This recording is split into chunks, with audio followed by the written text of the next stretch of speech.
আসসালামু আলাইকুম ওয়া রাহমাতুল্লাহি ওয়া বারাকাতুহু। আশা করি সবাই ভালো আছেন। আলহামদুলিল্লাহ, আল্লাহর অশেষ রহমতে আমিও ভালো আছি। আজকে আপনাদেরকে একটা জিনিস দেখাইতে যাচ্ছি, সেটা হলো খুব একটা দুঃখজনক ঘটনা, দুঃখজনক জিনিস।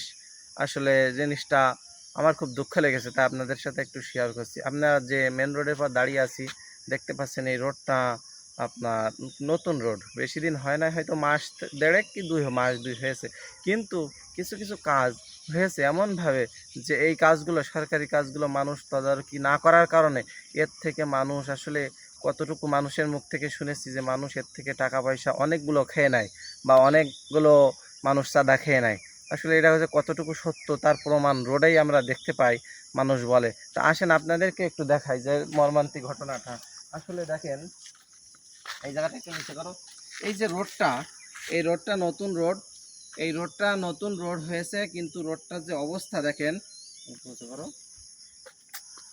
বুঝবো না ভিডিও করতে। এই রোডটা যে নতুন রোডটা হয়েছে দেখেন আপনারা, আমি একটু যদি দেখাই বসে, এই দেখেন এখানে পিচ কতটুকু পিচ, এখানে সর্বোচ্চ এতটুকু পিচ দিয়েছে, সর্বোচ্চ এতটুকু পিচ দিয়েছে, সর্বোচ্চ 1 ইঞ্চিও নয়, যে আমার আঙ্গুল দিলে আপনারা বুঝতে পারছেন। অথচ দেখেন বৃষ্টির পানিতে এই জায়গাটা, রোডটা এই পর্যন্ত ছিল, সব সহ ভেঙে চলে গিয়েছে, এখান থেকে পুরোপুরি ভেঙে চলে গিয়েছে।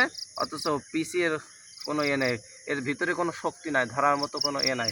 নতুন রাস্তা, নতুন পিস, এ কীভাবে ভেঙে যায়?